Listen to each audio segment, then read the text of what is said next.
Youth Maharashtra, महाराष्ट्राचा बुलंद आवाज। ताज्या बातम्या, मनोरंजन आणि व्हायरल बातम्यांसाठी यूथ महाराष्ट्र न्यूज चॅनल आजच सबस्क्राइब करा।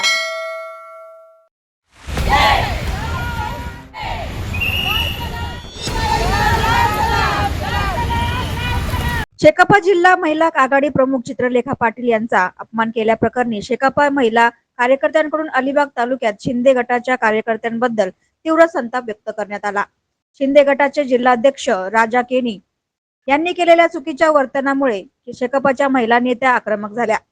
तरुणांसाठी, महिलांसाठी, सर्वसामान्यांसाठी, शेतकऱ्यांच्या हक्कासाठी कायम लढणाऱ्या चित्रलेखा पाटील यांचा अपमान सहन न झाल्यामुळे शेकापच्या महिला कार्यकर्त्यांच्या संतापाचा निषेध मोर्चात उद्रेक झाला। शेकापच्या महिला युवा कार्यकर्त्यांनी तेजारी येथील निषेध मोर्चात राजा केनीसह सचिन धुमाळ यांचा निषेध केला। तसेच महिलांचा अनादर केल्याप्रकरणी शिंदे गटाच्या कार्यकर्त्यांनी चित्रलेखा पाटील यांची जाहीर माफी मागावी, अन्यथा त्यांच्या विरोधात गुन्हे दाखल करण्याची मागणी कार्यकर्त्यांकडून करण्यात आली। समाज व्यसनाच्या विळख्यात सापडला आहे, त्या विरोधात महिलांनी ठामपणे उभे राहणे गरजेचे आहे, असे वक्तव्य चित्रलेखा पाटील यांनी मेळाव्यात केले होते। या वक्तव्याचा चुकीचा अर्थ घेऊन शिंदे गटातील तालुक्यातील नेत्यांनी व कार्यकर्त्यांनी निषेध आंदोलन केले होते। याबाबत महिलांसह तरुणांनी संतप्त प्रतिक्रिया देत बदनामी करणाऱ्यांविरोधात निषेध व्यक्त केला।